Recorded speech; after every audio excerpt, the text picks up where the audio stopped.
आज class 11th CBSE board हम लोग चैप्टर पढ़ रहे हैं रेडॉक्स, और जिसमें कि हम इक्वेशंस को, केमिकल इक्वेशंस को बैलेंस करना सीखेंगे। बैलेंस करने की दो मेथड होती हैं, एक होती है आयन इलेक्ट्रॉन मेथड, जिसके बारे में हम पिछले लेक्चर में बात कर चुके हैं। आज हम सीखने जा रहे हैं ऑक्सीडेशन नंबर मेथड, और जिसमें सबसे ज़्यादा प्रॉब्लम लोगों की इसी में आती है। तो मैंने सबसे पहले उसी क्वेश्चन को लिया है जिसमें दिक्कतें ज़्यादा आती हैं। क्या दिक्कत आती है आइए देखते हैं। इक्वेशन आपको दिख रही है P4, बता सकते हो कैसी स्टेट में है ये फॉस्फोरस?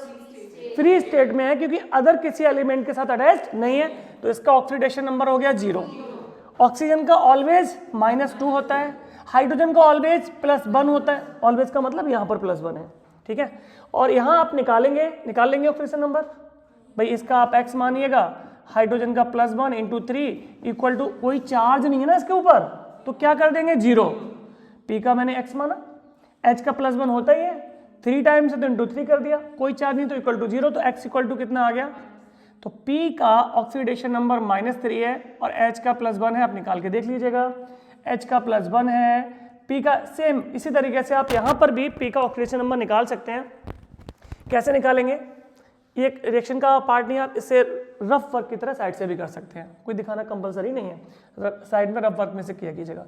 तो H का ऑक्सीडेशन नंबर +1 और 2 है तो 2 टाइम्स हो गया। P का मुझे निकालना है, कितना मान ले भाई? X प्लस O का बताओ -2, और 2 टाइम्स है तो × 2 करने वाले हम लोग, और इस पर चार्ज पूरे पे -1 तो इक्वल टू कर देंगे -1, तो +2 + x -4 इक्वल टू -1, +2 से -2 कैंसिल, जैसे भी करते हो आप लोग, तो x -2 इक्वल टू -1 आ गया। x इक्वल टू -1, इसे मैंने -2 को ट्रांसपोज इधर ले गया मैं, तो क्या हो गया बेटा ये +2, तो x इक्वल टू कितना आ गया? निकाल के दिखाया, बाकी आप लोग पॉज करके चाहो तो नोट कर सकते हो, अदरवाइज रिक्वायरमेंट नहीं है, क्योंकि ऑक्सीडेशन नंबर की अलग क्लास थी, वो हो चुकी है, ठीक है। तो P का ऑक्सीडेशन रिएक्शन बैलेंस ही हम तब करेंगे जब हमें ऑक्सीडेशन नंबर निकालना आता होगा। तो P का ऑक्सीडेशन नंबर कितना आ चुका है? +1, और O का बच्चों कितना होता है? तो यहाँ पे कोई स्पेशल केस नहीं है, मुझे पता था, मैंने लिख दिया। आप चाहे तो रफ में हर एलिमेंट का कैलकुलेट करके देख सकते हैं, 2-4 बार प्रैक्टिस करेंगे फिर आप भी ऐसे ही समझ जाएंगे बिना कैलकुलेशन के कि क्या होने वाला है। खास बात क्या है, अगर ऑक्सीडेशन नंबर इंक्रीज हो रहा है तो क्या होगा? वो ऑक्सीडेशन नंबर अगर इंक्रीज हो रहा है तो ये प्रोसेस क्या होगी? प्रोसेस, अगर किसी एलिमेंट का ऑक्सीडेशन नंबर इंक्रीज हो रहा है, इस प्रोसेस को क्या कहते हैं? ऑक्सीडेशन, ठीक है।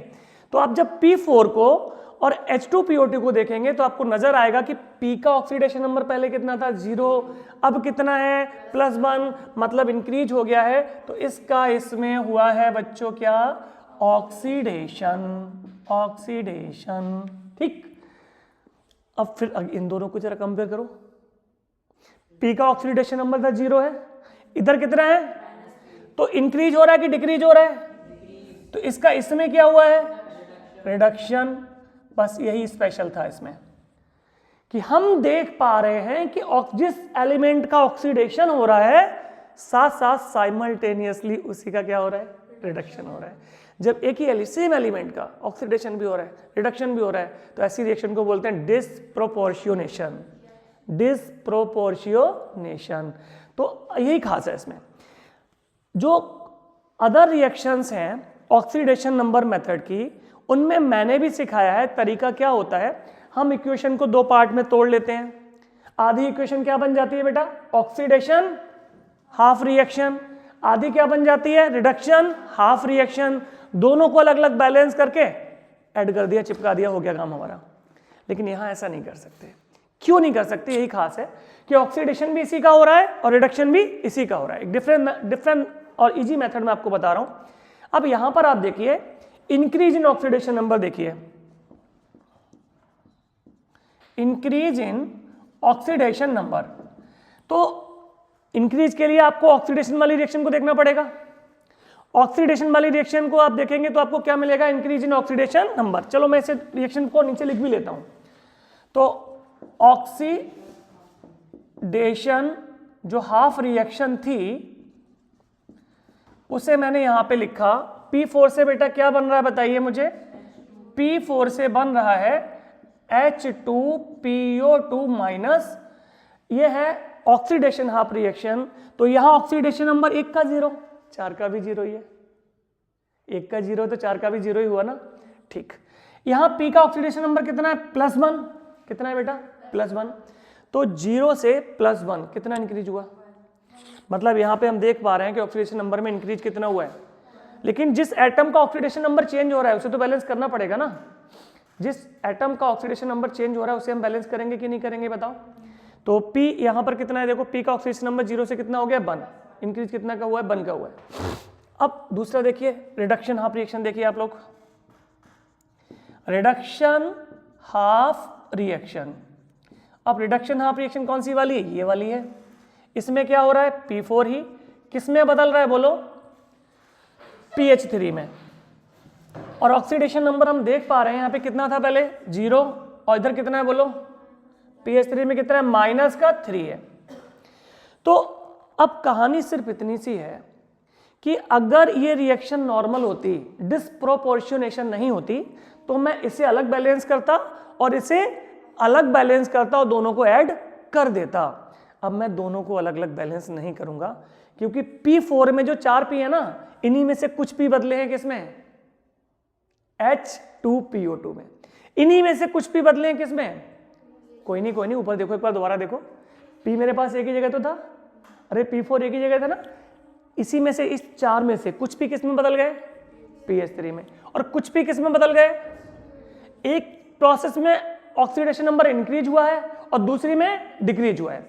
तो बस मुझे increase in oxidation number equal करना है किसके? डिक्रीज इन ऑक्सीडेशन नंबर के। Increase in oxidation number equal करना है किसके? डिक्रीज इन ऑक्सीडेशन नंबर के। तो इसमें यहां पे हम देखेंगे इंक्रीज हो रहा है, ये आप ना भी लिखें तब भी काम चलेगा। मुझे समझ में आया इंक्रीज इन ऑक्सीडेशन नंबर कितना है?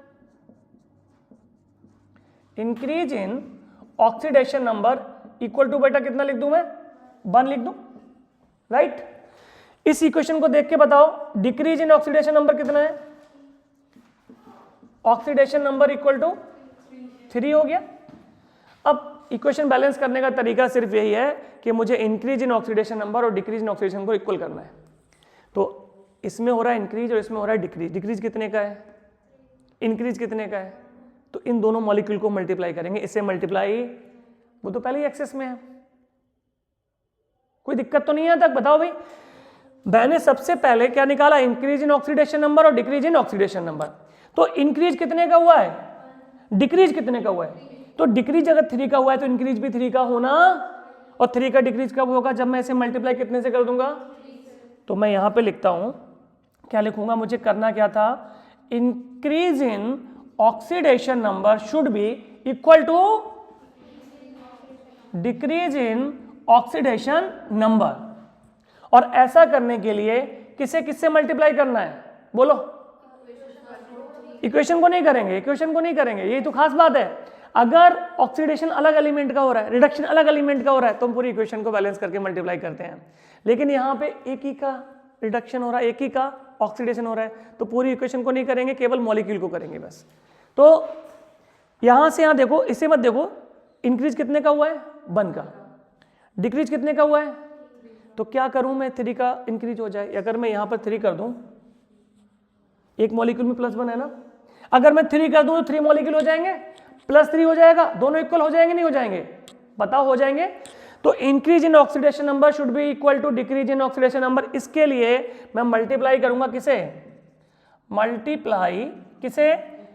H2PO2 minus by 3 and PH3/1। इतनी बात समझ में आई बच्चों? नहीं आई? बस यही खास बात है। और बाकी इसी इक्वेशन में दिक्कत आती है क्योंकि डिस्प्रोपोर्शनेशन है। डिस्प्रोपोर्शनेशन की कोई इक्वेशन आएगी तो हम पूरी इक्वेशन को बैलेंस नहीं करेंगे, राइट। बोलो यहां तक कोई दिक्कत बच्चों? कोई दिक्कत नहीं है तो रिएक्शन खत्म होगा ये भाई, देख लो फिर आप लोग। हाँ, मैंने क्या किया मैं दोबारा बताता हूं। अगर ये नॉर्मल रिडॉक्स रिएक्शन होती, नॉर्मल का मतलब एक एलिमेंट का ऑक्सीडेशन हो रहा होता और दूसरे वाले का नॉर्मल हो गई ना। अब अगर ये नॉर्मल इक्वेशन होती तो मैं क्या करता? दोनों को अलग अलग, यहां तक की प्रोसेस सेम करता। इसके बाद यहां पे मैं क्या निकालता? ONC मतलब इंक्रीज इन ऑक्सीडेशन नंबर। यहाँ पे क्या निकालता, डिक्रीज इन ऑक्सीडेशन नंबर, और मैं पूरी इक्वेशन को मल्टीप्लाई करता। समझ रहे हो? अगर ये नॉर्मल इक्वेशन होती तो मैं क्या करता, इसे मैं इक्वेशन 1 मान लूं अगर, तो मैं पूरी इक्वेशन 1 को मल्टीप्लाई करता कितने से, मैं लिख देता हूं। इसे अगर मैंने इक्वेशन 1 मान लिया और इसे मैंने इक्वेशन 2 मान लिया, तो नॉर्मल इक्वेशन होने पर इक्वेशन 1 को कितने से मल्टीप्लाई किया जाता और 3 वाले को कितने से, नॉर्मल है तब। लेकिन डिस्प्रोपोर्शनेशन है, एक ही का ऑक्सीडेशन हो रहा है, जिसका ऑक्सीडेशन हो रहा है उसी का रिडक्शन हो रहा है, तो हम इक्वेशन को मल्टीप्लाई नहीं करेंगे। हम केवल जो प्रोडक्ट बन रहे हैं उन्हें प्रॉपर नंबर से मल्टीप्लाई करके increase in oxidation number, decrease in oxidation number को इक्वल कर लेंगे। तो ऐसा कर सकते हैं। अब ऐसा करके इस इक्वेशन को बताओ क्या आ जाएगी, जब मैं ऐसा करके लिखूंगा तो क्या इक्वेशन मिलने वाली है। यस, देखो भाई, P में कोई मल्टीप्लाई नहीं होगा, P4 जैसे था वैसे ही, दिख रहा है आपको, बड़ा लिख देता हूं, P4 जैसे था वैसे ही रहेगा। OH के साथ भी कुछ नहीं किया हमने, OH जैसे था वैसे ही रहेगा। PH3 के साथ कितने से मल्टीप्लाई किया गया है, 1 से, तो ये 1 का 1 ही रहेगा, राइट। प्लस क्या आ रहा है बोलो भाई, H2PO2 के साथ मल्टीप्लाई 3 से किया गया, तो क्या कर दिया मैंने, 3H2PO2। ठीक है, ये कुछ बुक्स में भी दिक्कत है, समझने में दिक्कत है, कहीं भी पढ़ोगे ये कंफ्यूजन दूर नहीं होगा, यहां से मिलेगा सॉल्यूशन बस जो मैं दे रहा हूं आपको। बाकी कहीं बुक में सॉल्यूशन इसका मिलने वाला नहीं है कि हमने क्यों किया ऐसा, क्योंकि डिस्प्रोपोर्शनेशन के केस में ही ऐसा किया जाएगा। ये डन हो गया यहां तक। अब हमारा जो मेन फंडा था वो तो खत्म हो गया, इंक्रीज इन ऑक्सीडेशन नंबर और डिक्रीज इन ऑक्सीडेशन नंबर मैंने इक्वल कर लिया है। अब केवल अदर एटम्स को बैलेंस करना है। एक बार लास्ट में चेक करते ना हम लोग कि बैलेंस हुई है नहीं हुई है, तो P कितने थे भाई, और यहाँ पे 1 और 3 है, 3 टाइम्स है ना, तो 3 P ये हो गया और 1 P हो गया, 4 P इधर है और 4 P इधर है, इक्वल हो गया भाई। अब बारी आई H और O की। H और O में किसे बैलेंस करोगे, पहले ऑक्सीजन को। और मीडियम कैसा है, OH बता रहे हैं कि मीडियम कैसा है, बेसिक। और बेसिक मीडियम में सिखाया गया है कि ऑक्सीजन को बैलेंस करने के लिए डबल नंबर में क्या ऐड कर दिया जाता है, OH आयंस। तो मैं देख रहा हूं कि इधर कितने ऑक्सीजन है भाई, देखो भाई इधर कितने ऑक्सीजन है, 2 3 जा 6 ऑक्सीजन है। तो 6 ऑक्सीजन को बैलेंस करने के लिए कितने OH होने चाहिए थे, 12। तो OH तो पहले सही है, क्यों ना मैं इसी को 12 से मल्टीप्लाई कर दूं, बोलो भाई। जैसे आप समझ पा रहे हो, चाहो तो 11 अलग लिख लो। इधर ऑक्सीजन कितने हैं, 6। तो मीडियम बेसिक है, बेसिक मीडियम में ऑक्सीजन को बैलेंस करने के लिए जितनी ऑक्सीजन की यहां पे जरूरत है ना, उससे डबल OH जोड़ते हैं। तो मुझे यहां पर जरूरत है कितने की, देखो इधर इस साइड मुझे 6 ऑक्सीजन चाहिए थे, तो 6 ऑक्सीजन को पूरा करने के लिए 12 OH करना पड़ेगा। तो मैं यहीं पे कर दूं 12, बोलो भाई 12 OH आएंगे। ऑक्सीजन बैलेंस हो गया, चेक कर लो चेक कर लो चेक कर लो, देखो 6 अभी नहीं हुआ, अभी नहीं हुआ है क्योंकि पूरा काम नहीं किया हमने। जितनी ऑक्सीजन की रिक्वायरमेंट होती है बेसिक मीडियम में, उसके डबल क्या जोड़ते हैं, OH आयन। और अपोजिट साइड में यानी इस तरफ इसके आधे H2O, तो 12 के आधे कितने हुए, 6 H2O। तो इससे पहले वाली वीडियो अगर आप लोग देख सकते हो, अगर आपको समझ में ये नहीं आ रहा है कि OH कैसे बैलेंस करेंगे, H कैसे बैलेंस करेंगे, एसिडिक मीडियम में कैसे बैलेंस करेंगे, बेसिक में कैसे बैलेंस करेंगे, तो वो शायद 10-12 मिनट की वीडियो आप लोग देख सकते हो। डन हो गया बच्चों। अब आप चेक करो जरा क्या काम हो चुका है। इधर हाइड्रोजन कितने हैं, 12, इधर कितने हो गए, 6 और 12 18 हो चुके हैं। इक्वेशन तो बैलेंस हो गई, लेकिन मामला थोड़ा गड़बड़ हो गया। क्या गड़बड़ हो गया बताओ, हाइड्रोजन यहाँ कितने हैं, 12, और यहाँ कितने, 6 और 12 18, यानी यहाँ पर 6 हाइड्रोजन एक्स्ट्रा। तो 6 हाइड्रोजन एक्स्ट्रा, इधर 6 हाइड्रोजन कम है ना, तो मैं क्या ऐड कर दूं, बोलो बेटा, इक्वेशन बैलेंस हो चुकी है। बस सिस्टमेटिक करके लिख देना है। तो मैं P4 को ऐसे ही लिखता हूं, 6H में अगर मैं 6 OH मिला दूं, एक H में एक OH मिला दूं, तो क्या बन जाता है, H2O।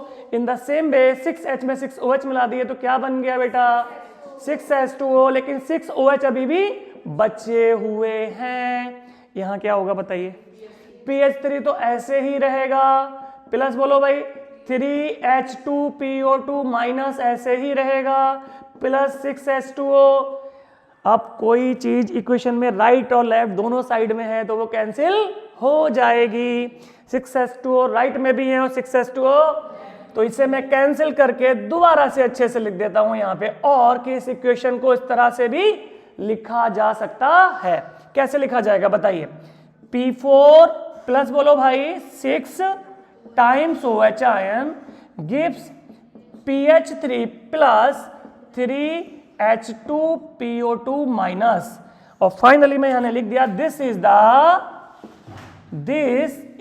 The balanced equation.